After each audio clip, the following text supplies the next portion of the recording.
Bilisan mo ang pagkilos, Soledad. Huwag mong gawing dahilan ang laki ng tiyan mo para magmabagal. Nagugutom na ang mama. Ang boses ni Clarissa ay tila talim ng kutsilyong humihiwa sa katahimikan ng kusina, kasabay ng bawat pagkulog sa labas ng bahay. Sa gitna ng dilim at lamig ng gabi, ang tanging nagbibigay ng init ay ang asul na apoy mula sa kalan. Doon, nakaluhod si Soledad sa malamig na sahig, pilit na tinitiis ang bawat pintig ng kirot na nagmumula sa kanyang sinapupunan. Ang amoy ng ginisa na luya at sariwang manok ay humahalimuyak sa hangin. Ang paboritong arroz caldo ni Doña Feliciana. Ipinununas ni Soledad ang likod ng kanyang palad sa noong basang-basa na ng malamig na pawis. Ang bawat paghinga niya ay may kasamang panalangin. Konti na lang, anak. Huwag muna ngayon. Tapusin lang natin ang pagsisilbi sa kanila. Sarah, are you okay? Bakit ka nakaluhod sa sahig? Ang boses ni Adrian, ang kanyang asawa, ay narinig niya mula sa pinto. Ngunit sa halip na lumapit upang itayo siya, nanatili itong nakatayo roon. Ang mga kamay ay nasa loob ng bulsa. Tila natatakot na madumihan ang kanyang plansadong polo. Adrian, ang sakit na ng tiyan ko. Parang manganganak na yata ako. Hirap na sagot ni Soledad. Ang kanyang tinig ay nanginginig sa pagitan ng pag-asa at takot. Bago pa makasagot si Adrian, pumasok si Doña Feliciana. Ang tunog ng kanyang mararangyang tsinelas sa sahig ay tila hatol ng kamatayan. Hawak niya ang isang piraso ng papel. Ang resulta ng ultrasound na kinuha ni Clarissa kanina sa ospital. Ito ba? Ito ba ang dahilan kung bakit nag-iinarte ka, Soledad? Inihagis ng matanda ang papel sa mukha ni Soledad. It's a girl, another girl. Akala ko ba ay itong pagbubuntis mo na ang magdadala ng swerte sa pamilya Villamor? Isang tagapagmana ang kailangan namin, hindi isa pang pabigat. Napatitig si Soledad sa papel na dahan-dahang nahulog sa tabi ng kaldero ng lugaw. Ang kanyang mga mata ay nanlabo. Ang pagmamahal, ang mga gabi ng pagpupuyat sa pananahi para lamang makatulong sa gastusin ng bahay. Ang lahat ng pagtitiis sa masasakit na salita. Lahat ay tila naglaho sa isang iglap. Mama, mainit pa ang lugaw? Inumin niyo muna para guminhawa ang pakiramdam niyo. Pilit na inabot ni Soledad ang mangkok. Ang kanyang huling pagtatangka, nagampanan ang tungkulin bilang isang mabuting asawa at mabuting manugang. Ngunit sa isang marahas na pagkilos, sinipa ni Doña Feliciana ang kamay ni Soledad. Ang tunog ng porselanang nabasag sa sahig ay tila ang tunog ng mismong puso ni Soledad na nadurog. Ang mainit na lugaw, ang pagkaing maingat niyang inihanda sa gitna ng kanyang paghihirap, ay kumalat sa malamig na tile, nahaluan ng alikabok at dumi. Hindi ko kailangan ng pagkain mula sa isang babaeng baog ang swerte. Lumayas ka sa harap ko. Sigaw ng matanda. Isang matinding kirot, mas masakit kaysa sa anumang salita. Ang gumapang mula sa kanyang balakang hanggang sa kanyang buong katawan. Napahiyaw si Soledad. Ang kanyang kamay ay humawak sa paa ng mesa, habang ang basa ng kanyang panubigan ay nagsimulang dumaloy, humahalo sa natapon na lugaw. Adrian, please, ang ospital. Pagmamakaawa niya, ang kanyang mga mata ay nakatitig sa asawa, naghahanap ng kahit katiting na proteksyon. Ngunit iniwas ni Adrian ang kanyang tingin. Mama is right, Sarah. We needed a son to save the estate. Sabi mo sa akin, gagawin mo ang lahat para sa pamilyang ito. Pero hanggang dito na lang ba? Ilabas ang gamit niyan. Utos ni Doña Feliciana kay Clarissa. Adrian, buksan mo ang pinto. Ayaw kong dito sa loob ng bahay ko, mamamatay ang malas na yan. Kinaladkad ni Clarissa ang isang maliit na maleta. Ang tanging pag-aari ni Soledad na dinala niya noong ikinasal siya. At walang awa itong inihagis, palabas ng pinto, direkta sa gitna ng bumubuhos na ulan. Sa ilalim ng hagupit ng bagyo, itinulak nila si Soledad palabas. Ang bawat hakbang niya ay tila paglakad sa ibabaw ng mga bubog. Ang lamig ng tubig ulan ay agad na bumaon sa kanyang balat, isang malupit na kaibahan sa init ng kalan na iniwan niya sa loob. Ang huling nakita ni Soledad bago dahan-dahang sumara ang malaking pintong kahoy ay ang mukha ni Adrian na natatakpan ng anino. Walang luha sa mga mata nito, tanging kawalan ng pakiramdam. Ang malakas na tunog ng pagsara ng pinto ay nagpadama ng panginginig sa buong dingding, isang pinal na hatol. Napaluhod si Soledad sa putikan. Ang kanyang maruming duster ay basang-basa na, dumidikit sa kanyang katawan na nanginginig sa ginaw at sakit. Ang amoy ng basang lupa at kalawang ay pumuno sa kanyang ilong, pinalitan ng bango ng luya na ilang minuto lang ang nakakaraan ay simbolo ng kanyang pag-asa. Ganito na lang ba? Bulong niya sa gitna ng dagundong ng kulog. Ganito na lang ba ang halaga ng lahat ng sakripisyo ko?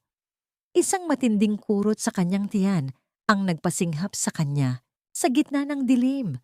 Sa ilalim ng ulan na tila walang katapusan, naramdaman ni Soledad ang isang bagay na matigas sa kanyang dibdib. Ang lumang kuwintas na nakatago sa loob ng kanyang damit. Isang alaala ng nakaraan na hindi niya kailanman binitawan. Habang ang kanyang paningin ay nagsisimulang magdilim, isang pares ng ilaw ng sasakyan ang lumitaw sa dulo ng kalsada, unti-unting lumalapit sa kinaroroonan ng babaeng itinapon na parang basura sa sarili niyang tahanan. Ang bawat patak ng ulan sa bubong na yero ay tila libu-libong maliliit na martilyong nagpapakirot sa sentido ni Soledad. Sa loob ng maliit at masikip na barong-barong ni Aling Berta, ang hangin ay mabigat, amoy kalawang, at may halong anghang ng bawal na gamot sa rayuma. Nakahiga si Soledad sa isang manipis na banig na nakalatag sa sahig, na gawa sa pinagtagnitaging kahoy. Ang bawat pagiri niya ay sinasabayan ng dagundong ng kulog, tila ang langit mismo ay nakikiramay sa kaniyang paghihirap. Hinga ng malalim, Sarah. Huwag kang susuko, ilabas mo ang galit mo sa bawat ire. Ang boses ni Aling Berta ay magaspang ngunit puno ng utos. Ang matanda ay may mga kamay na kasing tigas ng nara, mga kamay na tumulong sa libu-libong sanggol na makita ang liwanag sa gitna ng kadiliman ng kabilang panig ng riles. Isang matinding hapdi ang gumuhit sa katawan ni Soledad. Sa bawat sandali ng kaniyang paghihirap, ang mukha ni Adrian ay sumasagi sa kaniyang isipan. Ang malamig nitong mga mata habang isinasara ang pinto ng mansyon. Ang bawat pangakong binitawan nito noong sila ay nagsisimula pa lamang ay tila mga bula na pumutok sa harap ng katotohanan. Huwag kang mag-alala. Sarah, poprotektahan kita sa mama, ang sabi nito noon. Isang malupit na kasinungalingan. Sa isang huling pagsisikap, kasabay ng isang mahabang pagsinghap na tila kukunin ang lahat ng hangin sa mundo. Naramdaman ni Soledad ang isang malambot at madulas na bigat na lumabas mula sa kaniya. Pagkatapos ng ilang saglit na nakabibinging katahimikan, isang matinis na uha ang bumasag sa ingay ng ulan. Isang sanggol na babae. Isang prinsesa, Sarah. Napakaganda niya. Bulong ni Aling Berta habang nililinis ang sanggol gamit ang isang lumang pranela. Sa gitna ng panghihina, dahan-dahang itinaas ni Soledad ang kaniyang nanginginig na kamay. Hinaplos niya ang munting daliri ng anak. Sa sandaling iyon, ang sakit ng kaniyang balakang at ang lamig ng gabi ay tila naglaho. Pinalitan ito ng isang bagong uri ng lakas. Hindi na ang lakas ng isang asawang nagtitiis, kundi ang bagsik ng isang inang handang pumatay para sa kaniyang anak. Samara, ang mahinang sambit ni Soledad. Ang pangalan mo ay Samara. Ikaw ang aking gantimpala mula sa langit sa gitna ng impyernong ito. Habang binabalot ni Aling Berta ang bata, napansin nito ang isang bagay na nakasabit sa leeg ni Soledad. Isang lumang kuwintas na ginto. May pendant na hugis selyo ng isang pamilya na may nakaukit na agila at rosas. Dahil sa gulat, nabitawan ng matanda ang hawak na bimpo. Ang kaniyang mga mata ay nanlaki. tila nakakita ng isang multo mula sa nakaraan. Saan mo nakuha ang kwintas na ito, Sarah? Ang tanong ni Aling Berta. Ang kaniyang tinig ay biglang naging seryoso at puno ng kaba. Ito na lang ang tanging alaala ko mula sa mga tunay kong magulang bago ako napunta sa ampunan ni Berta. Bakit po? Tanong ni Soledad. Pilit na ibinabangon ang kaniyang katawan. Hindi nakasagot ang matanda. Tumingin ito sa labas ng bintana, kung saan ang anino ng mga naglalakihang gusali sa malayo ay tila mga higanteng nagmamasid. Ang kwintas na yon ay hindi lamang isang alahas. Ito ay isang piraso ng kasaysayan na matagal nang ibinaon sa limot.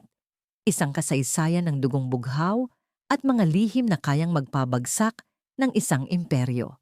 Samantala, sa labas ng masikip na eskinita ng komunidad, isang itim na SUV ang dahan-dahang huminto. Ang bintana nito ay bahagyang bumaba. Inilalantad ang isang lalaking may uban na sa buhok, ngunit may mga matang kasing talim ng agila. Hawak niya ang isang luma at kupas na litrato ng isang sanggol na suot, ang eksaktong kwintas na nasa leeg ni Soledad. Sigurado ka bang dito siya huling nakita? Tanong ng lalaki sa kaniyang tauhan. Ang kaniyang boses ay malalim at puno ng awtoridad. Opo, Don Esteban. Sabi ng aming impormante, isang babaeng buntis ang itinapon ng mga Villamor kaninang gabi. Siya na lang ang tanging pag-asa nating mahanap ang nawawalang tagapagmana. Ang sasakyan ay nanatiling nakatigil sa gitna ng ulan, tila isang mandaragit na naghihintay ng tamang pagkakataon. Sa loob ng dampa, walang kamalay-malay si Soledad na ang kaniyang paghihirap ay simula pa lamang ng isang malaking pagbabago. Isang pagbabagong magbabalik sa kanya sa trono na kailanman ay hindi niya inakalang pag-aari niya. Isang buwan ang lumipas, ngunit ang bawat gabi ay tila isang taon para kay Soledad. Sa loob ng kaniyang maliit na silid sa eskinita, ang tanging liwanag ay mula sa isang upos ng kandila habang tahitahin niya ang isang mamahaling telang lace. Ang amoy ng gatas ng sanggol at ang singaw ng kanal sa labas ay humahalubilo sa kaniyang hininga. Sa kaniyang tabi, mahimbing na natutulog si Samara, walang kamalay-malay sa bigat ng mundong kinalalagyan ng kaniyang ina. Habang hinihila ni Soledad ang karayom, ang kaniyang mga mata ay napako sa isang lukot na dyaryo sa sahig. Isang anunsyo ang naroon. Ang pag-iisang dibdib ni na Adrian Villamor at Monica Salvador. Isang pagdiriwang ng karangalan at tradisyon. Isang mapait na ngiti ang sumilay sa mga labi ni Soledad. Karangalan. Ang salitang iyon ay tila isang malupit na biro. Sa kabilang panig ng lungsod, ang mansyon ng mga Villamor ay tila isang nagliliyab na hiyas sa gitna ng kadiliman. Ang amoy ng mamahaling alak at ang halimuyak ng mga bulaklak na sampagita ay bumabalot sa bawat sulok. Ang mga matatalim na halakhak ng mga panauhin ay maririnig, tila mga kristal na nagbabanggaan. Poor Adrian, bulong ng isang babaeng panauhin habang humihigop ng champagne. Mabuti na lang at nakawala siya sa babaeng yon. Balita ko, sumama sa ibang lalaki at tinangay pa ang pera ng pamilya. Kaya nga, sagot ni Clarissa, nasuot ang isang makinang na pulang bestida. Ang kaniyang boses ay puno ng tamis na may kasamang lason. Mabuti na lang at mabilis na kumilos si Mama. We need to cleanse our name. Ang pamilya Villamor ay hindi dapat nadidungisan ng mga taong walang pinag-aralan at mapanlinlang. Sa gitna ng bulwagan, nakatayo si Adrian. Suot niya ang kanyang pinakamahal na tuksedo, ngunit ang kaniyang mga balikat ay tila bumabagsak sa bigat ng isang bagay na hindi niya maipaliwanag. Sa kaniyang tabi ay si Monica, ang anak ng isang bilyonaryo na nakangiti sa bawat kamera. Ngumiti ka naman, Adrian, bulong ni Doña Feliciana sa gilid ng kaniyang asawa. Ang boses nito ay parang kalansing ng bakal. Huwag mong ipahiya ang pamilya sa harap ng mga Salvador. Nakalimutan mo na ba? Sila ang magliligtas sa atin sa pagkakabaon sa utang. Hindi alam ng lahat. Sa labas ng matatayog na bakod ng mansyon, isang anino ang nakatayo. Si Soledad, suot ang kaniyang luma at kupas na balabal, ay nakayakap sa kaniyang anak habang nakatingin sa malayo. Hindi siya pumunta roon para magmakaawa. Pumunta siya roon para makita ang mukha ng katotohanan. Ang katotohanang ang taong minahal niya ay isang anino lamang ng kaniyang ina. Naramdaman ni Soledad ang panlalamig ng kaniyang mga daliri. Ang kaniyang puso, na dati ay puno ng pag-ibig, ay tila unt-unting nagiging bato. Ang bawat tawanan sa loob ng mansyon ay tila mga sampal sa kaniyang mukha. Ang hiya na dati ay nagpapayuko sa kanya ay unt-unting napapalitan ng isang matinding determinasyon. Tingnan mo sila, Samara. Bulong niya sa sanggol, ang kaniyang tinig ay kasing lamig ng simoy ng gabi. Tandaan mo ang mga mukhang ito. Sila ang nagnakaw ng ating dangal at sila rin ang magbabalik nito sa atin balang araw. Paalis na sana si Soledad nang mapansin niya ang isang lalaking nakatayo sa ilalim ng poste ng ilaw. Ilang metro lamang ang layo sa kanya. Hindi ito bisita ng mga Villamor. Ang lalaki ay suot ang isang formal na barong at sa kaniyang kamay ay hawak niya ang isang piraso ng papel. Nagtama ang kanilang mga mata. Ang lalaki ay hindi gumalaw. Tila may nakitang isang himala sa gitna ng karimlan. Mabilis na tumalikod si Soledad at nagsimulang maglakad palayo. Ang kaniyang mga hakbang ay bumabaon sa basang semento. Sandali! Ang sigaw ng lalaki, ngunit hindi ito malakas. Ito ay isang tawag na puno ng pagkilala. Hindi lumingon si Soledad. Binilisan niya ang kaniyang paglakad patungo sa dilim ng eskinita. Yakap ang kaniyang anak na tila ito ang kaniyang huling sandata. Ngunit sa kaniyang likuran, ang lalaki ay kumuha ng radyo at bumulong. Nahanap ko na siya, ang huling Monteverde. Nasa harapan ko lang siya. Ang ritmo ng makinang panahi ay tila isang mabilis na tibok ng pusong hindi mapakali sa loob ng maliit na silid ni Soledad. Ang init ng hapon ay nanunuot sa kaniyang balat, humahalo sa amoy ng almirol at bagong tabas na tela. Sa sulok, ang maliit na bentilador ay tila pagod na sa pag-ikot. Naglalabas ng hangin kasing init ng singaw ng plansa. Ito ang buhay ni Soledad sa loob ng 6 na buwan. Ang kaniyang mga daliri, na dati ay hinahawakan ng malalambot na kamay ni Adrian, ay tila naging magaspang na sa paghawak ng mga telang hindi kailanman magiging kanya. Sarah, siguraduhin mong pulido ang bawat tahi niyan. Alam mo namang napakapihikan ng kliyenteng yan. Isang maling sulsi lang, baka hindi tayo bayaran. Paalala ni Aling Berta habang nag-aayos ng mga sinulid. Tumango si Soledad. Hindi inaalis ang tingin sa maputing-maputing telang lace na nasa kaniyang harapan. Ito ang pinakamahal na telang nahawakan niya. Isang French lace na nagkakahalaga ng libo-libo. At ang masakit na katotohanan, ang telang ito ay para sa gown na isusuot ni Monica Salvador sa kanilang engranding reception ni Adrian. Ang tadhana ay tila isang malupit na manunulat. Pinipilit si Soledad na itahi ang kaligayahan ng taong kumuha ng kaniyang pwesto. Nang biglang bumukas ang pinto, pumasok ang isang amoy na matagal nang pilit na kinakalimutan ni Soledad. Ang amoy ng mamahaling pabango na may halong yabang. Is it finished yet? I don't have all day for this. Ang boses ni Clarissa ay bumasag sa katahimikan, puno ng pagkainip. Napahinto ang makina. Dahan-dahang nag-angat ng tingin si Soledad. Nakita niya ang kaniyang dating bayaw na nakatayo roon. Suot ang isang mamahaling sunglasses at bit-bit ang isang designer bag. Ang kaniyang mga mata ay lumingon sa paligid nang may halong pandidiri. Tila ba ang bawat hininga niya sa loob ng maliit na tiyangge ay isang sakripisyo. So, ikaw pala ang sinasabi nilang best seamstress dito sa area? Sarkastikong tanong ni Clarissa nang makilala si Soledad. Isang mapait na ngiti ang sumungaw sa kaniyang mga labi. How ironic! Ang dating asawa ng kapatid ko, ngayon ay nagtatahi na ng damit ng papalit sa kanya. Hindi sumagot si Soledad. Pinigilan niya ang panginginig ng kanyang mga kamay. Utang na loob. Bulong niya sa sarili. Kailangan ko ang bayad na ito para sa gatas ni Samara. Don't just stare at me, Sarah. You look pathetic. Pagpapatuloy ni Clarissa habang lumalapit sa mesa. I want to make sure the lace is perfect.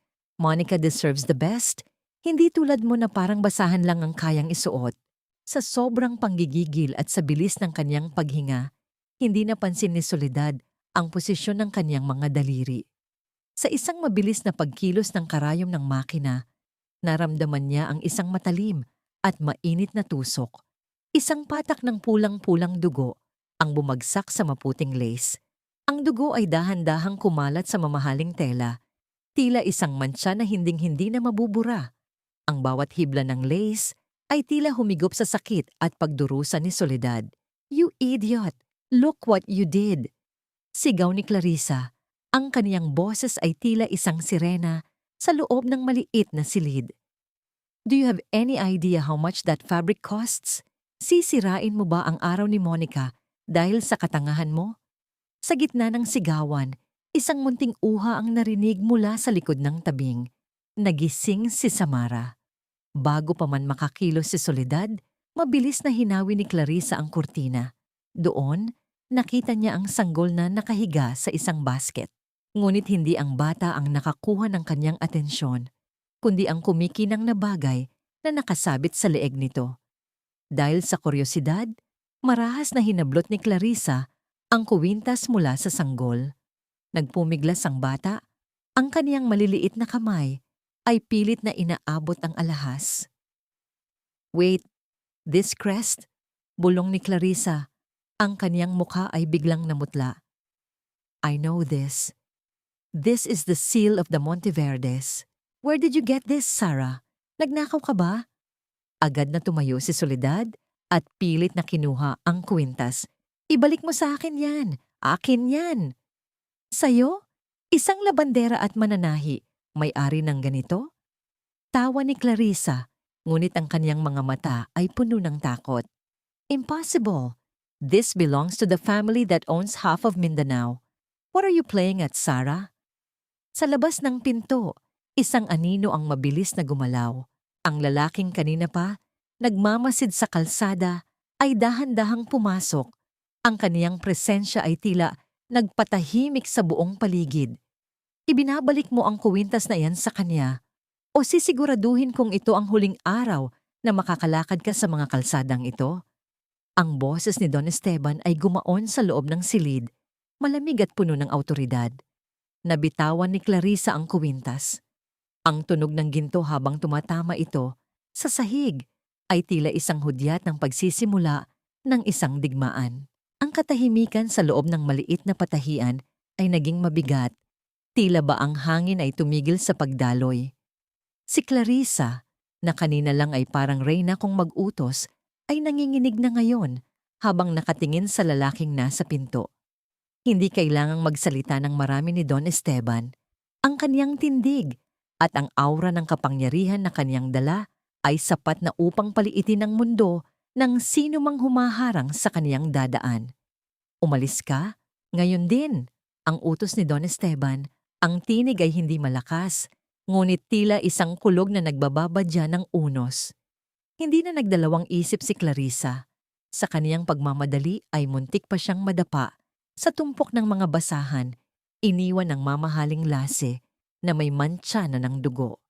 Ang kaniyang pagtakas ay puno ng kahihiyan, isang anino ng kaniyang tunay na pagkatao kapag wala na ang kaniyang ipinagmamalaking apelyido. Nang mawala ang ingay ni Clarissa, ang paningin ng matandang Monteverde ay dahan-dahang lumambot nang mapako ito kay Soledad. Tumingin siya sa mga kamay ng babae, mga kamay na puno ng kalyo, may mga sugat ng karayom at nanginginig sa takot at pagkalito.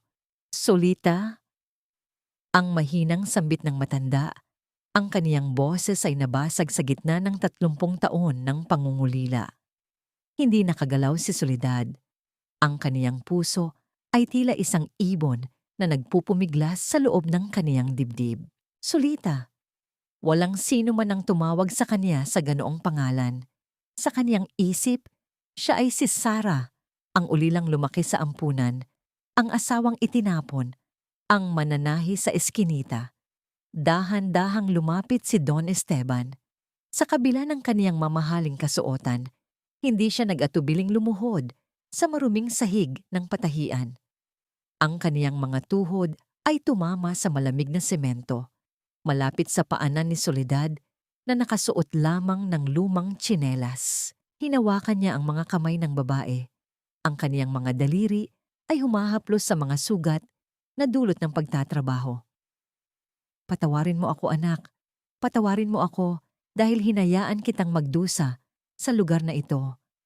Bulong ng matanda habang ang mga luha ay malayang dumadaloy sa kaniyang kulubot na pisngi. Napaatras si Soledad, ang kaniyang likod ay sumandal sa kaniyang lumang makina. Hindi ko po kayo kilala. Sino po ba kayo? Bakit niyo ako tinatawag na anak? Nay Berta, magsalita ka. Ang tawag ni Soledad sa matandang midwife na kanina pa nakayuko sa isang sulok, hindi makatingin ng diretsyo. Huminga ng malalim si Aling Berta. Ang kaniyang mga balikat ay tila bumigay sa bigat ng lihim na kaniyang itinago. Sarah, totoo ang sinasabi niya. Noong gabing kinuha kita mula sa ampunan, hindi dahil sa wala kang magulang. Kinuha kita dahil kailangan kitang iligtas. May mga taong gustong pumatay sa iyo para makuha ang yaman ng mga Monteverde. At ang nanay ni Adrian, dugtong ni Aling Berta, ang kaniyang boses ay nanginginig. Si Doña Feliciana, siya ang dahilan kung bakit hindi kita mahanap-hanap ng iyong ama. Siya ang nagbayad sa mga tao para itago ka, para sa huli ay mapunta ka sa anak niya at makuha nila ang iyong mana nang hindi mo na nalalaman. Ang bawat salita ay tila isang saksak sa pandinig ni Soledad. Ang lahat ng pagdurusa niya sa kamay ng biyenan, ang lahat ng pang-aalipusta, lahat pala ay bahagi ng isang masamang plano. Hindi lamang siya kinamumuhian dahil sa pagiging mahirap, kinamumuhian siya dahil sa kaniyang pagkatao na ayaw nilang lumabas. Naramdaman ni Soledad ang pag-ikot ng paligid. Ang amoy ng alikabok sa silid ay tila lalong sumidhi. Ang kaniyang buong buhay ay itinayo sa ibabaw ng mga kasinungalingan. Ang lalaking minahal niya, ang pamilyang pinaglingkuran niya hanggang sa huling patak ng kaniyang pawis, ay ang mga taong nagnakaw ng kaniyang kinabukasan. Halika na, Solita. Umuwi na tayo sa Mindanao. Doon, walang makakasakit sa iyo. Ibibigay ko sa iyo ang lahat ng nararapat sa isang tunay na Monteverde. Pagmamakaawa ni Don Esteban, habang pilit na itinatayo ang kaniyang sarili. Tumingin si Soledad kay Samara na mahimbing na natutulog, walang malay sa bagyong nagaganap. Pagkatapos ay tumingin siya sa kaniyang mga kamay na puno ng dugo at dumi. Hindi. Ang kaniyang malamig na sagot na ikinagulat ng lahat. Anak? Tanong ni Don Esteban. Hindi ako sasama sa inyo para lang maging isang prinsesa na itatago sa palasyo. Ani Soledad, ang kaniyang mga mata ay nag-aapoy na sa isang bagong uri ng determinasyon.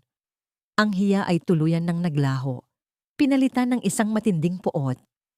Kung babalik ako bilang isang kalaban. Gusto kong makita nila ang mukha ng babaeng itinapon nila sa ulan. Gusto kong malaman nila na ang walang kwentang babae na sinasabi nila, ang siya palang wawasak sa kanila. Dito nagsimula ang pagbabago. Hindi na siya si Sarah na mananahi. Siya na si Soledad Monteverde, ang babaeng may pusong bakal at may utang na dapat singilin. Ang bawat hibla ng telang hinahawakan ni Soledad ay tila may bigat ng isang sumpa. Sa loob ng ilang araw matapos ang pag-alis ni Don Esteban upang ihanda ang kaniyang pagbabalik, nanatili muna si Soledad sa kaniyang maliit na dampa. Hindi dahil sa natatakot siya, kundi dahil gusto niyang damhin ang huling mga sandali ng kaniyang pagiging Sarah, ang babaeng binalahura ng tadhana bago siya tuluyang maging apoy na tutupok sa mga Villamor. Ngunit ang katahimikan ay muling binalot ng amoy ng luma at mapanghina ugali. Isang marangyang sasakyan ang huminto sa tapat ng eskinita.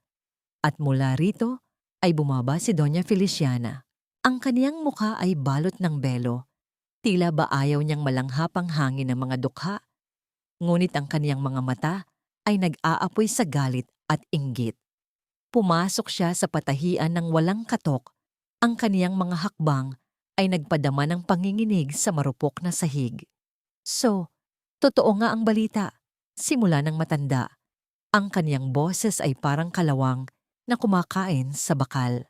Akala mo ba ay makakatakas ka sa amin dahil lang sa natagpuan mo ang matandang Monteverde?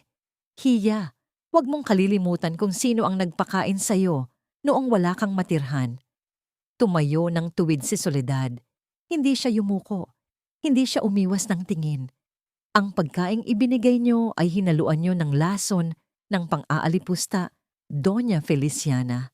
Hindi ko yun utang na loob. Iyon ay bayad sa bawat patak ng pawis ko sa inyong kusina. Isang mapait na tawa ang kumawala sa tuyot na labi ng matanda. Lumapit siya sa mesa kung saan nakahiga ang mga sinulid at gunting. Mula sa kaniyang mamahaling pitaka, kumuha siya ng ilang lukot na barya at ilang piraso ng 20 pesos.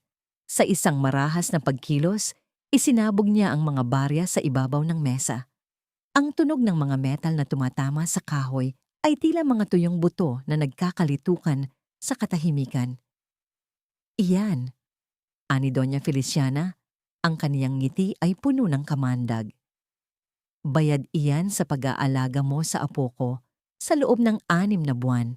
Huwag mong isipin na porket Monteverde ka na, ay may karapatan ka na sa batang yan. Ang batang yan ay may dugong Villamor. At hinding-hindi ko hahayaan na ang isang Monteverde ang magmana ng aming pangalan. Naramdaman ni Soledad ang panlalamig ng kaniyang sikmura. Hindi ito dahil sa gutom, kundi dahil sa labis na pagkasuklam. Ang pera sa ibabaw ng mesa ay tila isang insulto sa bawat gabing puyat siya sa pag-aalaga kay Samara habang nilalabanan ng kaniyang sariling lagnat. Kunin niyo ang pera niyo, malamig na utos ni Soledad. Dahil darating ang araw, kahit ang barya na ito ay hindi niyo na magagawang hawakan kapag kinuha ko na ang lahat sa inyo. Habang nagaganap ang sagupaan sa loob, sa labas naman, sa anino ng isang poste, nakatayo si Adrian. Pinagmamasdan niya ang dampa mula sa malayo. Ang kaniyang puso ay puno ng pagsisisi, ngunit ang kaniyang pagkatao ay masyadong mahina upang pumasok at ipagtanggol ang kaniyang asawa. Ang kaniyang pag-ibig ay tila isang kandilang nauupos sa gitna ng bagyo ng kaniyang ina. Ngunit hindi siya nag-iisa sa dilim. Sa likod ng isang puno, nakamasid din si Clarissa. Nakita niya ang bawat kilos ni Adrian at nakita niya ang bawat galaw ni Doña Feliciana. Ang kaniyang isip ay abala sa isang masamang plano. Kung hindi namin makukuha ang yaman ng mga Monteverde sa pamamagitan ni Soledad, bulong ni Clarissa sa kaniyang sarili, kukunin namin ito sa pamamagitan ng bata. Bago lumabas si Doña Feliciana, lumingon siya kay Soledad nang may mapanganib na ningning sa mga mata. Mag-ingat ka, Soledad. Ang mga ibong lumilipad ng masyadong mataas ay madaling tamaan ng bala, lalo na kung mayroon silang inakay na hindi pa marunong lumipad. Ang pag-alis ng sasakyan ay nag-iwan ng usok na nakakasakal. Naiwan si Soledad na nakatingin sa mga baryang nakakalat sa mesa. Dahan-dahan niyang kinuha ang isa at sa higpit ng kaniyang pagkakahawak, tila ba nais niyang durugin ang bakal. Hindi niya alam, sa mga oras na yon, may mga matang kanina pa nakamasid sa bintana ng kaniyang silid. Mga matang hindi kay Don Esteban, kundi sa mga taong inupahan ni Clarissa upang simulan ang pinakataksil na hakbang sa kanilang digmaan. Ang init ng balat ni Samara ay tila bagang nagliliyab sa gitna ng malamig na gabi. Ang bawat paghinga ng sanggol ay mabigat, mabilis, at may kasamang huni ng paghihirap na tila humahati sa puso ni Soledad. Wala siyang ibang marinig, kundi ang tibok ng kaniyang sariling kaba habang tinatakpan ng basang bimpo ang noo ng kaniyang anak. Nay Berta, hindi bumababa ang lagnat niya. Kailangan na nating dalhin sa ospital. Ang boses ni Soledad ay nanginginig. Halos mawalan na ng hininga sa takot. Mabilis silang tumakbo sa pinakamalapit na maliit na klinika sa labas ng eskinita. Ang klinikang madalas bigyan ng donasyon ng pamilya Villamor. Ngunit pagdating doon, ang pintong salamin ay nanatiling nakasara. Ang nurse sa loob ay tumingin sa kanya nang may halong lungkot at takot, ngunit hindi ito gumalaw upang buksan ang pinto. "Pasensya na, Sarah," bulong ng nurse mula sa maliit na siwang. "May mahigpit na utos mula sa itaas." Sabi ni Doña Feliciana, "Bawal ka naming tanggapin. Kung gusto mo raw mailigtas ang bata, ihatid mo siya sa mansyon at iwanan mo doon." Naramdaman ni Soledad ang pag-akyat ng dugo sa kaniyang ulo. Ang kalupitan ng mga Villamor ay wala ng hangganan. Handa silang isakripisyo ang buhay ng isang inosenteng sanggol para lamang makuha ang gusto nila. Para sa kanila, si Samara ay hindi apo. Ito ay isang alas, isang ari-arian na kailangang mabawi. Bumalik si Soledad sa kaniyang dampa. Pasan ang bigat ng mundo. Sa gitna ng dilim, ang kaniyang paningin ay napako sa puting-puting wedding dress ni Monica na nakasabit pa rin sa sulok. Ang mantsa ng dugo ni Soledad ay tila isang tuyong rosas sa gitna ng tela. Ang damit na yon ang simbolo ng kaniyang pagtitiis, ng kaniyang pagiging alipin sa ngalan ng utang na loob. Dahan-dahan siyang lumapit sa damit. Ang kaniyang mga kamay ay nanginginig, hindi dahil sa takot, kundi dahil sa isang matinding puwersa na nagmumula sa kaniyang kaibuturan. Hinawakan niya ang manipis na las. Ang tunog ng pagkapunit ng mamahaling tela ay tila isang musika sa kaniyang pandinig. Nilapan ng kaniyang mga kamay ang puting sutla. Pinunit ang bawat tahi na maingat niyang ginawa.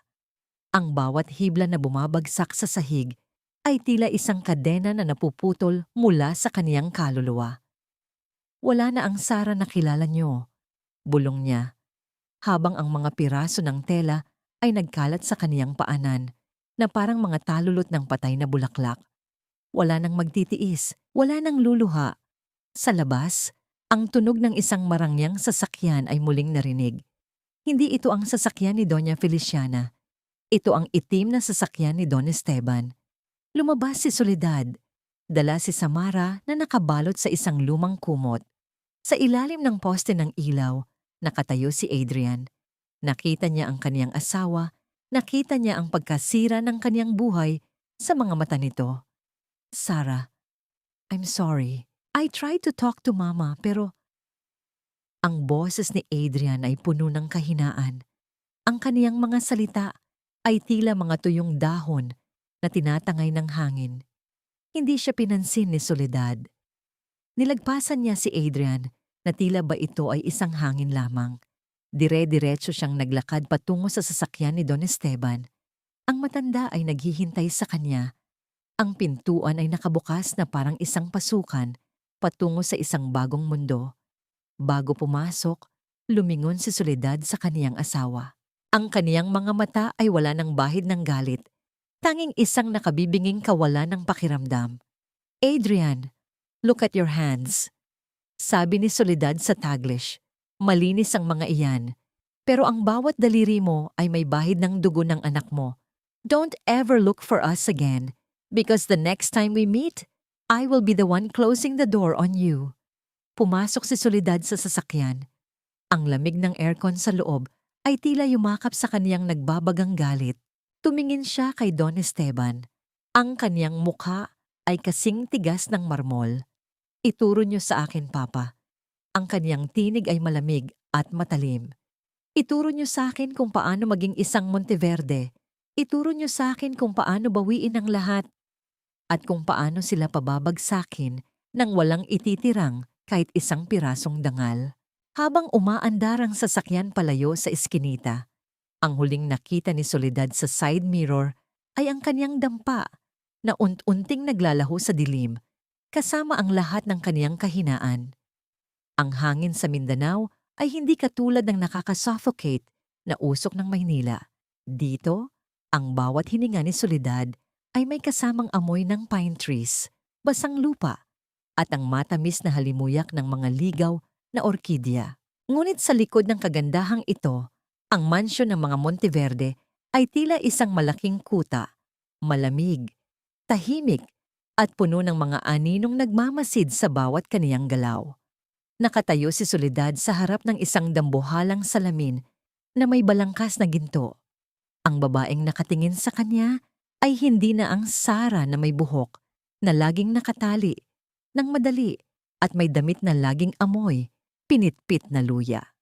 Ang kaniyang suot ngayon ay isang simpleng itim na gown na gawa sa pinakamahal na sutla. Ang kaniyang buhok ay dahan-dahang bumabagsak sa kaniyang balikat, makintab at tila agos ng gabi. Dahan-dahang itinaas ni Soledad ang kaniyang kamay. Hinaplos niya ang kaniyang mga daliri. Nandoon pa rin ang mga maliliit na kalyo mula sa kaniyang lumang makina.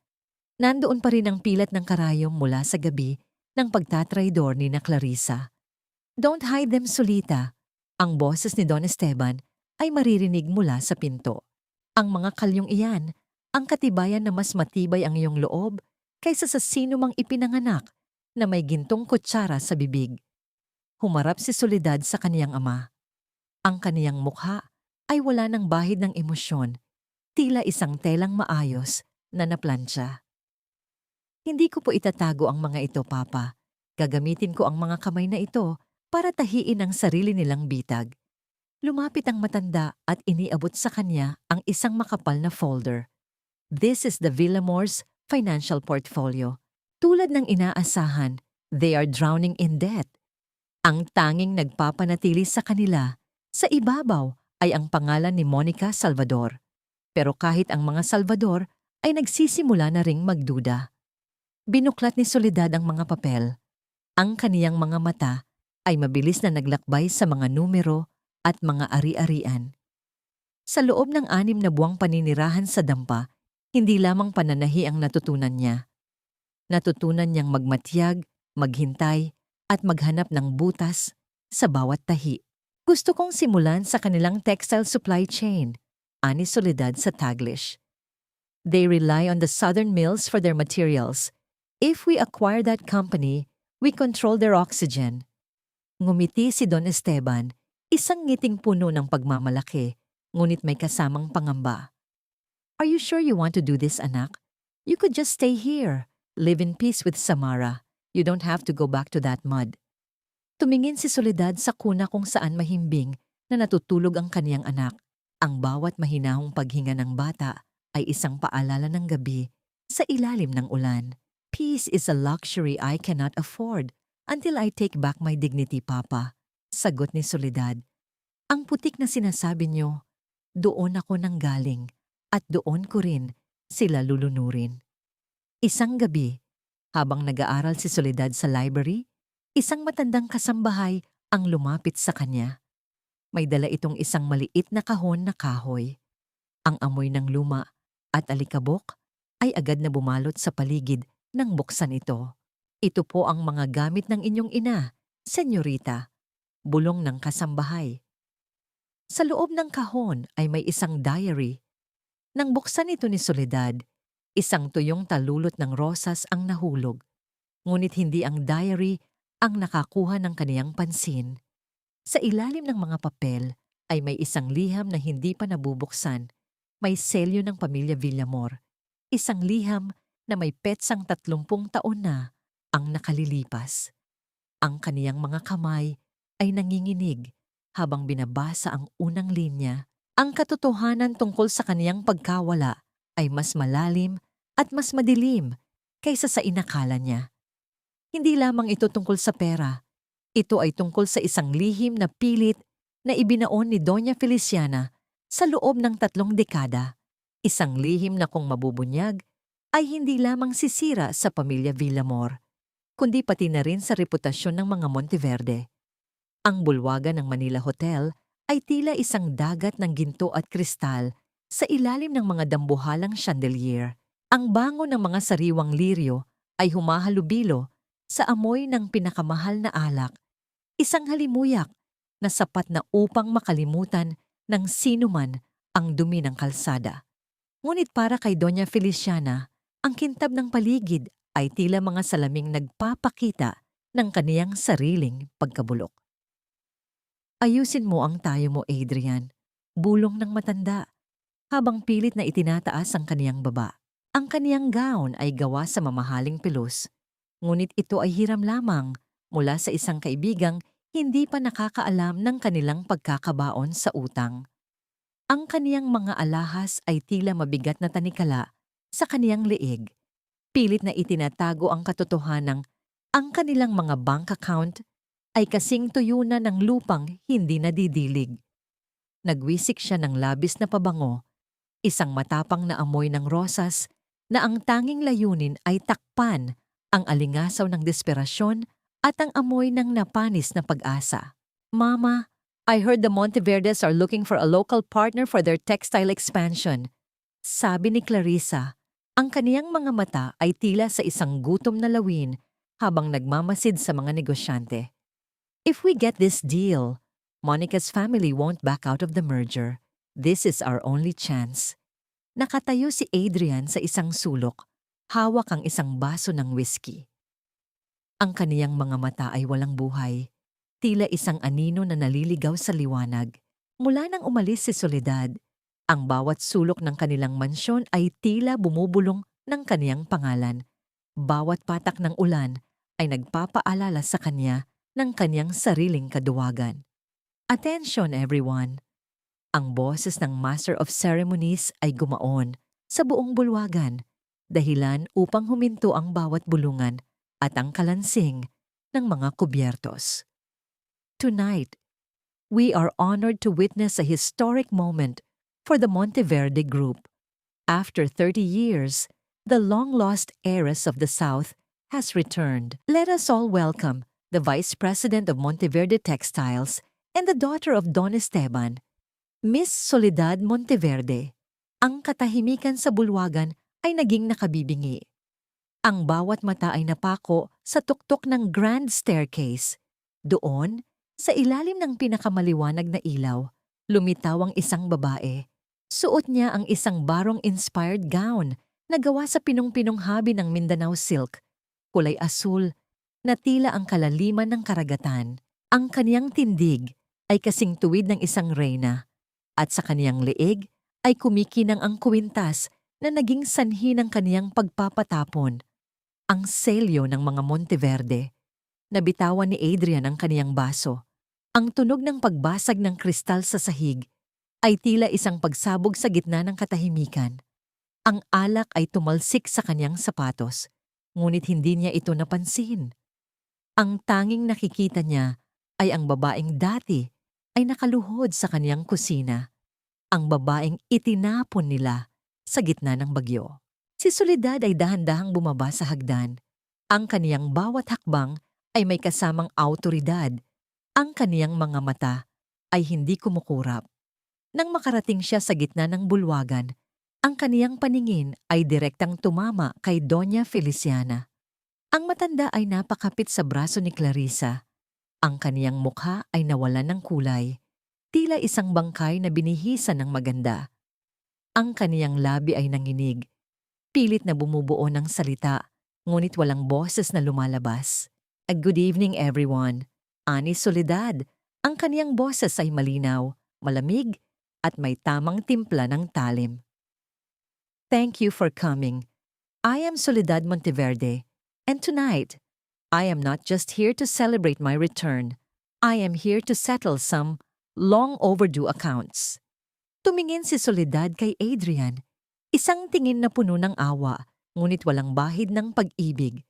Pagkatapos ay dahan-dahan siyang lumapit sa kinaroroonan ng mga Villamor. Ang mga tao sa paligid ay nagbubulungan. Nararamdaman ang kuryenteng namumuo sa pagitan ng bagong makapangyarihang babae at ng pamilyang dating kinatatakutan. Doña Feliciana, bati ni Soledad, ang kaniyang nangiti ay hindi umabot sa kaniyang mga mata. You look pale. Is the perfume too strong? Or is it the weight of the crown you're trying so hard to keep? Sa harap ng lahat, Ang dakilang Doña Feliciana Villamor ay unti-unting lumiliit, tila isang huwad na hiyas na nalantad sa ilalim ng matinding sikat ng araw. Ang bawat bulong sa paligid ay tila mga bubuyog na dahan-dahang pumapalibot sa mga Villamor. Ang mga marites ng mataas na lipunan na kanina lang ay nakikipagtawanan kay Clarissa, ngayon ay may mga matang mapanuri at mapanghusga. Ang kahihiyan o hiya ay nagsimulang gumapang sa liig ni Doña Feliciana, kulay ube na tila ba nasasakal siya sa sarili niyang kwintas na perlas. Soledad, hiya. Ang boses ng matanda ay nanginginig, pilit na hinahanap ang kanyang nawalang awtoridad. Sinubukan niyang humakbang palapit. Ang kanyang mukha ay mabilis na nagbagong anyo, mula sa pagkabigla patungo sa isang plastik ng ngiti na tila isang maskarang malapit ng mabitak. Anak, anong klaseng biro ito? Bakit hindi mo sinabi sa amin na ikaw pala ay isang Monteverde? Matagal ka na naming hinahanap mula noong gabi ng aksidente.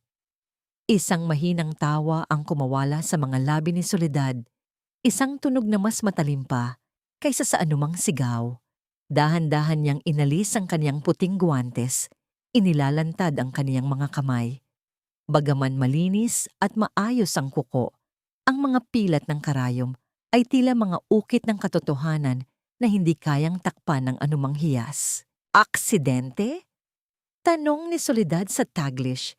Ang kaniyang boses ay umalingaw-ngaw sa tahimik na bulwagan. Are you referring to the night you kicked me out while I was in labor? Or the night you ordered the clinic to turn me away while my daughter was burning with fever?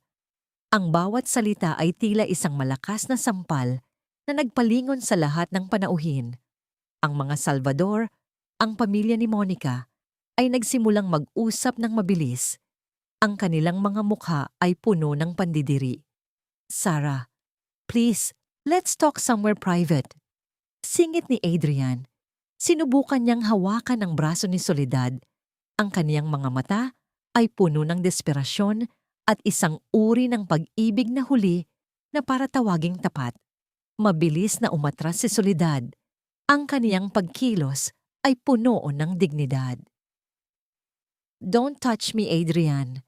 Ang bawat haplos mo ay nagpapaalala sa akin ng lamig ng ulan at ng dilim ng eskinita.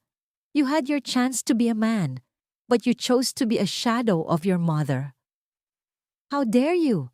Sigaw ni Clarissa. Ang kaniyang boses ay pumiyok sa galit. You're just a lucky servant. Isang hamak na mananahi na nanggaling sa putik. Do you think your new name can erase your past? Tumingin si Soledad kay Clarissa. Pagkatapos ay sa mamahaling gown na suot nito. Speaking of the past, Clarissa, ang suot mo bang gown ay bayad na? Or is it still under the long list of debts your family owes to my father's bank? Natahimik ang lahat. Ang mukha ni Clarissa ay naging kasing puti ng papel. Alam ng lahat na ang mga Villamor ay may kinakaharap na krisis. Ngunit ang marinig ito mula sa isang Monteverde ay tila isang hatol ng kamatayan para sa kanilang reputasyon. Lumapit si Doña Feliciana, pilit na hinahawakan ang kamay ni Soledad bilang huling pagtatangka na ipakita sa publiko na sila ay magkakampi pa rin. Soledad, anak, we are family. Mag-usap tayo. Ang bata, si Samara, kailangan niya ng isang maayos na pamilya. Ang pamilya Villamor. Dahan-dahang iwinaksi ni Soledad ang kamay ng matanda. Ang pagkilos na yon ay simple, ngunit ito ay isang deklarasyon ng digmaan. Kinuha niya ang isang baso ng champagne mula sa isang waiter na dumaan at itinaas ito ng bahagya. Ang pamilya ay hindi nagtatapon ng sariling dugo sa gitna ng bagyo. Doña Feliciana. Ani Soledad, ang kaniyang tinig ay kasing lamig ng yelo sa kaniyang baso. Ang pamilya ay hindi pumapatay ng pag-asa ng isang ina. You lost the right to call me family the moment you let that arroz caldo hit the floor. Sa gitna ng bulwagan, habang ang lahat ay nakatingin, tumalikod si Soledad. Ang kaniyang mahabang asul na buntot ng gown ay humahagwis sa sahig, tila isang alon na lumilinis sa lahat ng duming iniwan ng mga Villamor. Ngunit bago siya tuluyang lumayo, Isang opisyal ng pulisya na nakauniforme ang pumasok sa main door. May hawak na isang sobreng may opisyal na selyo. Dumiretso ito kay Clarissa. Miss Clarissa Villamor, you are under investigation for corporate embezzlement and fraud. Ang boses ng pulis ay naging huling pako sa kabaong ng gabing iyon. Nabitawan ni Doña Feliciana ang kaniyang mamahaling pitaka. Ang mga gamit sa loob nito ay kumalat sa sahig, mga lipstick, barya, at isang maliit na bote ng gamot sa puso. Walang sino mang lumapit upang tulungan siyang pulutin ang mga ito. Ang bawat yabag ng sapatos ng mga pulis sa makintab na sahig ay tila isang mabigat na pintig ng kaba sa dibdib ni Clarissa. Ang kaniyang mukha, na kanina lang ay puno ng kolorete at kapalaluan, ngayon ay tila isang basang papel na madaling mapunit. Ang mga taong kabilang sa alta sosyedad ay dahan-dahang lumalayo, na parang ang pamilya Villamor ay may dalang isang nakakahawang sakit na dapat iwasan. This is a mistake. My lawyer will hear about this. Ang boses ni Clarissa ay matinis, ngunit wala itong kapangyarihan sa harap ng batas. Habang kinaladkad si Clarissa palabas, nanatiling nakatayo si Soledad sa gitna ng bulwagan. Hindi siya nagpakita ng tuwa, hindi rin siya nagpakita ng awa. Ang kaniyang mukha ay isang larawan ng kapayapaan na nabuo mula sa isang matinding bagyo. Dahan-dahang lumapit si Soledad sa isang waiter na may dalang tray. Kinuha niya ang isang mangkok ng mainit na arroz caldo, isang espesyal na putahe para sa gabing iyon na kaniyang ipinaluto bilang bahagi ng menu. Ang usok ng lugaw ay humahalimuyak sa hangin, may amoy ng piniritong luya at sariwang manok. Eksaktong amoy ng gabing itinapon siya sa kalsada. Lumakad si Soledad patungo kay Doña Feliciana na ngayon ay nakaupo sa isang silya. Tila ba ang lahat ng kaniyang lakas ay hinigop ng sahig. Nanginginig ang mga kamay ng matanda habang nakatingin sa kaniyang anak na si Clarissa na tuluyan ng inilabas ng mga pulis. Doña Feliciana, ang malamig na tinig ni Soledad ay pumutol sa katahimikan. Inilapag niya ang mangkok sa maliit na lamesa sa harap ng matanda. Ipinagpaluto ko kayo nito. Mainit pa ito, saktong-sakto sa inyong nararamdaman. Tumingala ang matanda. Ang kaniyang mga mata ay puno ng takot at pagkalito. Ano? Anong ibig mong sabihin? Naalala niyo ba ang gabing itinapon niyo ang lugaw na inihanda ko? Tanong ni Soledad sa Taglish, habang ang bawat panauhin ay nakikinig.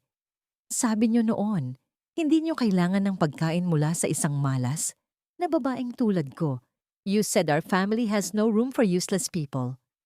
Huminga ng malalim si Soledad. Ang kaniyang tingin ay lumibot sa mga mararangyang tao sa paligid. Ladies and gentlemen, years ago, a woman was kicked out of her home while she was screaming in pain from labor. She was treated worse than a stray dog because she was carrying a girl instead of a boy. She was told she was useless. Lumingon muli si Soledad sa biyenan. Ngayon, Doña Feliciana, tingnan niyo ang inyong paligid. Ang mansyong ipinagmamalaki niyo ay nakasangla na sa bangko ng aking ama. Ang anak niyong si Clarissa ay nahaharap sa kasong pagnanakaw at ang kaisa-isang lalaking inaasahan niyo. Tiningnan niya si Adrian na nakatayo lang sa gilid, hindi makakilos, ay naging isang piping saksi sa sarili niyang pagkawasak. So, who is useless now? Ang tanong ni Soledad ay tila isang huling hantungan ng dangal ng mga Villamor. Sa sandaling iyon, lumapit si Monica Salvador. Ang babaeng dapat ay papalit kay Soledad. Tinanggal nito ang kanyang engagement ring at walang pasabing inihulog ito sa loob ng mangkok ng lugaw na nasa harap ni Doña Feliciana. The merger is off. Ani Monica, ang kaniyang boses ay puno ng pandidiri. My family does not associate with people who have the blood of an innocent child on their hands. You're not just bankrupt, Doña Feliciana. You're morally extinct. Isang mahaba at nakabibinging katahimikan ang bumalot sa bulwagan. Ang tanging naririnig ay ang mahinang pag-agos ng tubig mula sa fountain sa labas. Si Doña Feliciana ay napayuko. Ang kaniyang mukha ay halos sumadsad sa mainit na lugaw. Ang hiya na kaniyang iniiwasan ay tuluyan ng lumamon sa kaniya sa harap ng lahat ng taong kaniyang sinubukang hangaan. Dahan-dahang tumalikod si Soledad, hindi na niya kailangan pang magsalita. Ang bawat hakbang niya palayo ay tila isang pagbubura sa bawat bakas ng sakit na idinulot ng mga Villamor. Ang paghihiganti niya ay hindi dumanak ng dugo, ngunit ito ay nag-iwan ng sugat sa kailaliman ng kaluluwa ng mga mapagpanggap. Pumunta siya sa kinaroroonan ni Don Esteban na naghihintay sa kanya sa dulo ng bulwagan. Ang matanda ay ngumiti at iniabot ang kaniyang braso. "Handa ka na bang umuwi, Solita?" tanong ng kaniyang ama. "Opo, Papa." Sagot ni Soledad, "Uuwi na tayo kay Samara." Habang lumalabas sila ng Manila Hotel, ang hangin ay hindi na kasing lamig ng dati. Ang gabi ay puno ng mga bituin at sa unang pagkakataon sa loob ng maraming taon, naramdaman ni Soledad na ang kaniyang bawat hininga ay malaya na. Ang mansyon ng mga Villamor, na dati ay simbolo ng kapangyarihan at hindi matibag na dangal, ngayon ay tila isang dambuhalang kabaong na gawa sa semento at bakal. Wala na ang amoy ng mga mamahaling pabango at sariwang bulaklak. Ang tanging nananatili ay ang amoy ng alikabok, amag, at ang nakakasuffocate na katahimikan ng isang tahanang iniwan na ng swerte. Sa labas ng gate, isang pangkat ng mga lalaking nakauniforme ang nagkakabit ng isang malaking karatula. Ang puting pintura nito ay may nakasulat na pulang letra, "Foreclosed." Ang tunog ng martilyo habang ibinabaon ng pako sa kahoy ay tila bawat pintig ng huling hininga ng pamilya Villamor. Sa loob, nakaupo si Adrian sa gitna ng sala na wala ng laman. Ang mga mamahaling sofa, ang mga painting na gawa ng mga tanyag na artista, at kahit ang mga kurtinang seda ay kinuha na ng mga sheriff. Ang kaniyang mga sapatos na dati ay laging makinang ay puno na ngayon ng dumi. Hawak niya ang isang liham mula sa kaniyang pinagtatrabahuhang bangko, isang terminasyon. Dahil sa iskandalong idinulot ng kaniyang ina at kapatid, ang dangal na pilit niyang iningatan sa loob ng maraming taon ay naglaho sa isang iglap. "Adrian, kailangan na nating lumipat. Darating na ang truck para sa natitira nating gamit." Ang boses ni Doña Feliciana ay galing sa kusina. Pumunta si Adrian sa kusina at doon ay nakita niya ang kaniyang ina. Ang dating reyna ng mga Villamor ay nakasuot na lamang ng isang kupas na duster. Wala na ang kaniyang mga alahas, wala na ang kaniyang belo. Nakaluhod ang matanda sa malamig na til ng kusina, ang mismong lugar kung saan niya huling nakitang nakaluhod si Soledad. Isang supot ng murang bigas ang nabutas at kumalat sa sahig. Ang mga butil ng bigas ay nagkalat, humahalo sa alikabok at sa mga luhang hindi mapigilang pumatak mula sa mga mata ng matanda. Sa kaniyang panginginig, pinupulot ni Doña Feliciana ang bawat butil, isa-isa. Gamit ang kaniyang mga daliring dati, ay tanging ginto lamang ang hinahawakan. "Mama, stop it. Let's just go." Ani Adrian sa Taglish. Ang kaniyang boses ay basag at puno ng pagod. "Hindi maaari, Adrian. Sayang ang bigas. Ito na lang ang mayroon tayo." Hikbi ng matanda. "Bakit ganito? Bakit tayo ang nakaluhod ngayon? We are Villamors. Hindi tayo dapat naghihirap ng ganito." Sa kabilang panig ng lungsod, sa loob ng isang silid na puno ng salamin sa Monteverde Tower, nakatayo si Soledad. Pinapanood niya ang balita sa telebisyon tungkol sa pagpapasara sa mga ari-arian ng mga Villamor. Ang kaniyang mga mata ay hindi kakikitaan ng kagalakan. Wala siyang naramdamang tagumpay. Tanging isang malalim na paghinga ng paglaya. Pumasok si Don Esteban, dala ang isang dokumento. "Solita, the acquisition is complete. You now own the land where the Villamor mansion stands. What do you want to do with it?" Tumingin si Soledad sa kaniyang ama. Pagkatapos ay sa labas ng bintana, kung saan tanaw ang malawak na dagat. "I want to flatten it, Papa. Gusto kong gibain ang bawat pader na naging saksi sa aking pagluha. At sa lupang yon, itatayo natin ang Samara's Shelter, isang tahanan para sa mga babaeng itinapon, minaltrato, at pinagkaitan ng kanilang boses. Huminga ng malalim si Soledad. Ang kaniyang puso ay wala ng puwang para sa puot. Ang puot ay para lamang sa mga taong may oras pa para sa nakaraan. Siya, mayroon siyang hinaharap na kailangang buuin para sa kaniyang anak. Samantala, sa loob ng kulungan, nakaupo si Clarissa sa isang malamig na bangko. Ang kaniyang buhok ay magulo. Ang kaniyang mga kuko ay putol-putol na sa kakatama sa pader ng selda.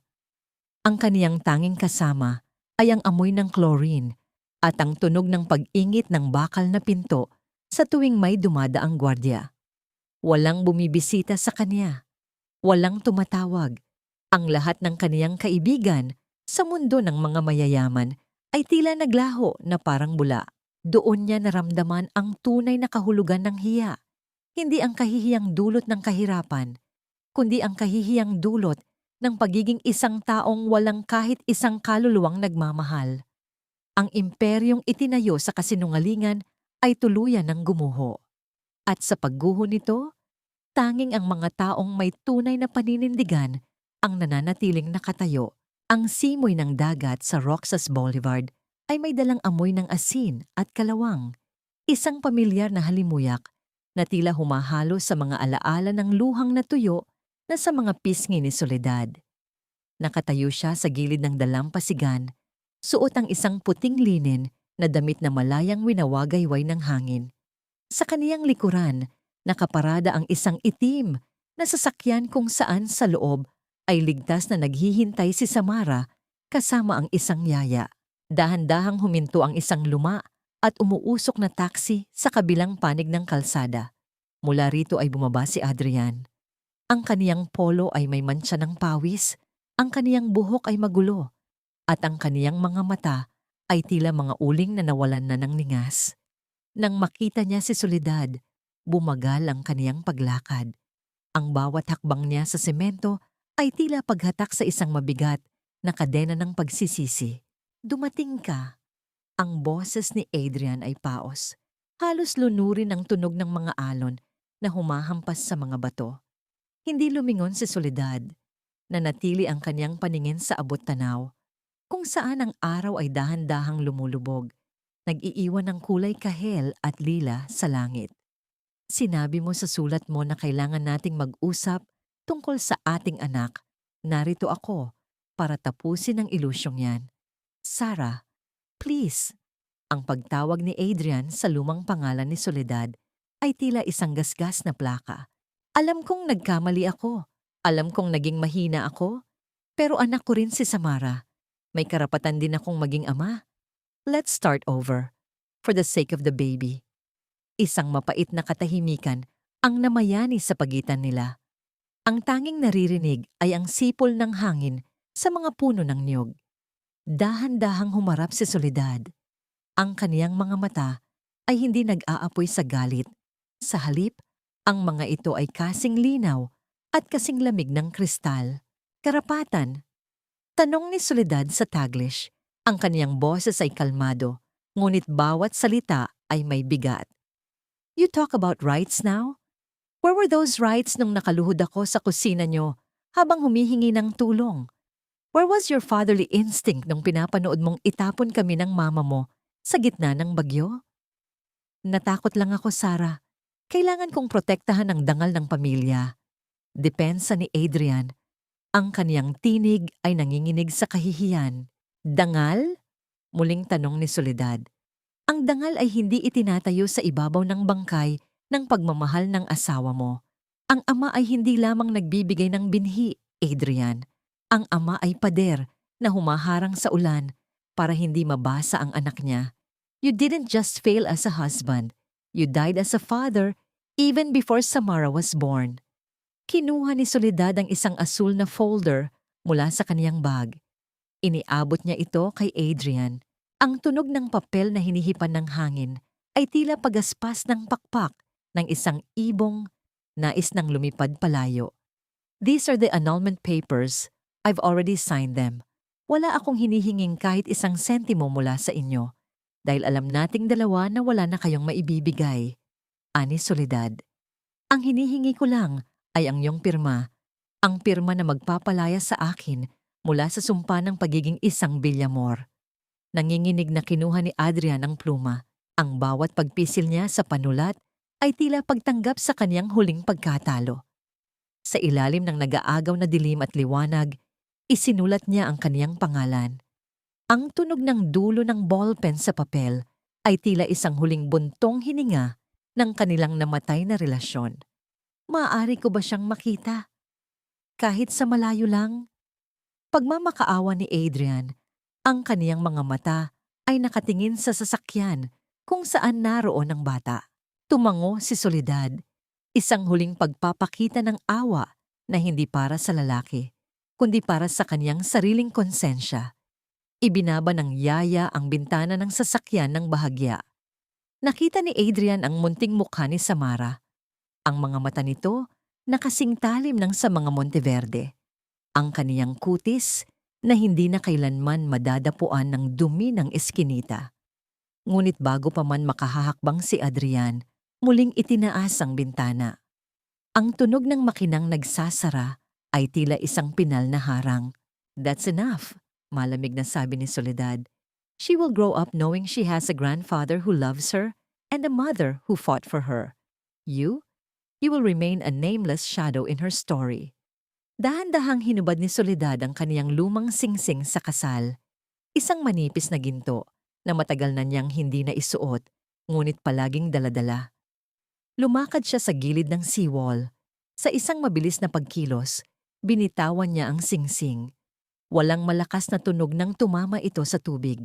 Ang singsing ay dahan-dahang lumubog, nilamon ng madilim at malalim na dagat. Kasama ang lahat ng sakit, lahat ng pang-aalipusta, at lahat ng pag-ibig na dati ay nagpapahina sa kanya. Tumalikod si Soledad at naglakad patungo sa kaniyang sasakyan. Hindi siya lumingon. Hindi niya tiningnan ang lalaking nakaluhod na ngayon sa semento, humihikbi sa gitna ng ingay ng lungsod. Ang bawat yabag ng sapatos ni Soledad ay puno ng katiyakan. Sa kaniyang pag-alis, hindi lamang ang nakaraan ng kaniyang iniwan, kundi ang huling bakas ng babaeng biktima. Siya ay malaya na.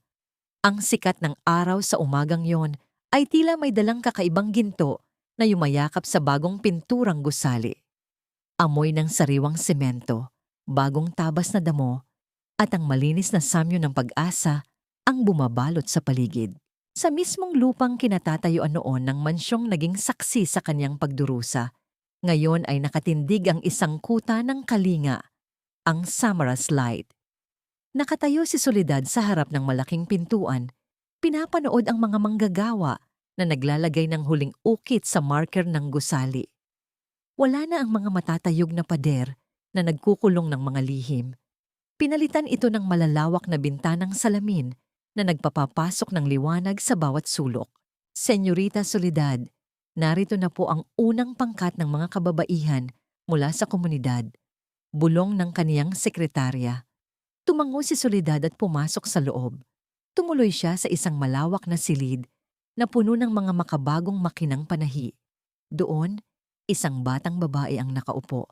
Tila takot na hawakan ang mamahaling tela na nasa kaniyang harapan. Ang babae ay buntis, marahil ay nasa 7 buwan, at ang kaniyang mga mata ay may bakas ng parehong takot na nakita ni Soledad sa kaniyang sariling refleksyon sa salamin noong unang gabi sa dampa. Dahan-dahang lumapit si Soledad. Hindi siya nagsalita agad. Sa halip, kinuha niya ang isang piraso ng malambot na telang bulak. Umupo siya sa tabi ng babae at sinimulang patakbuhin ang makina. Ang tunog ng mabilis na pag-ikot ng karayom sa tela ay tila isang mabilis ngunit maingat na kumpas ng musika. Huwag kang matakot, ani Soledad sa Taglish, habang ang kaniyang mga mata ay nakatutok sa bawat tahi. The fabric will follow your lead. You just have to hold it with dignity. I used to sew while my stomach was cramping from hunger, but look at my hands now. They don't just sew clothes anymore. They build futures. Sa loob ng ilang minuto, nabuo ni Soledad ang isang maliit na damit para sa sanggol. Simple ngunit pulido ang bawat dugtong. Iniabot niya ito sa babae.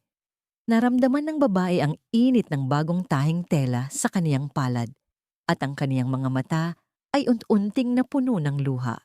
Hindi ng sakit, kundi ng pasasalamat. Ito ang unang regalo para sa anak mo, bulong ni Soledad.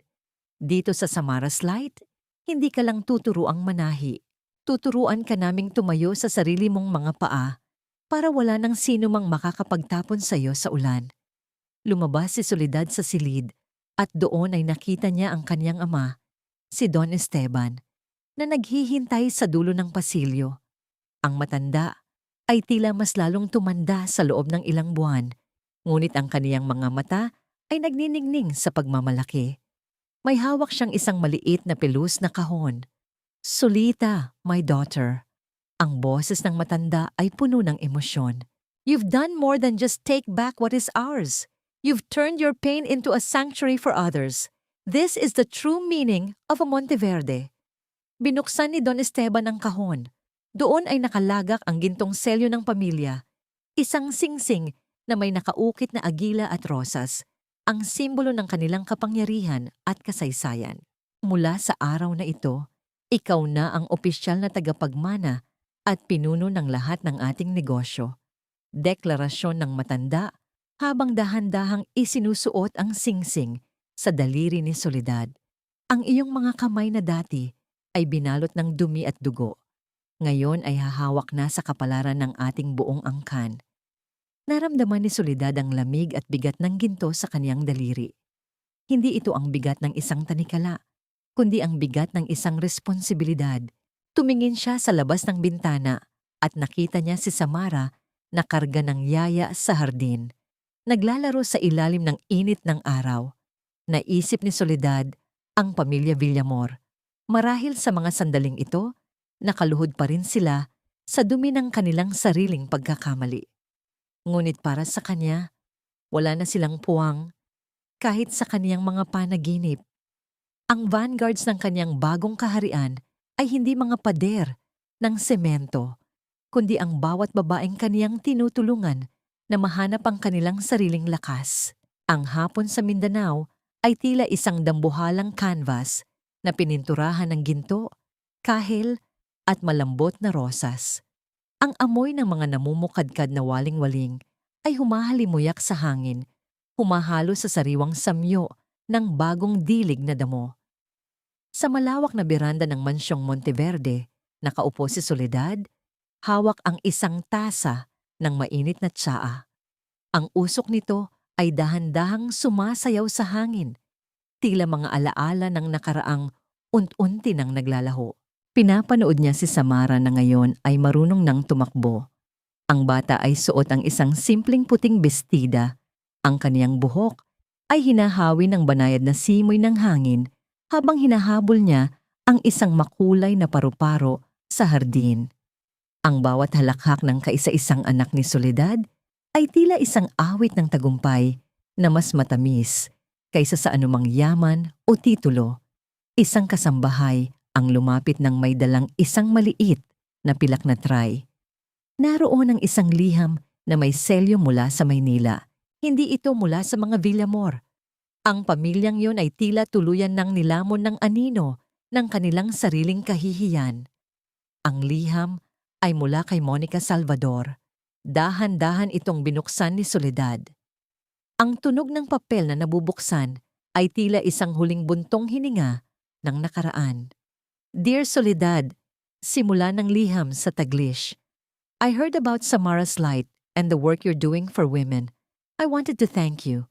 Hindi lang ang sarili mo ang iniligtas mo nung gabing yon sa Manila Hotel, kundi pati na rin ako.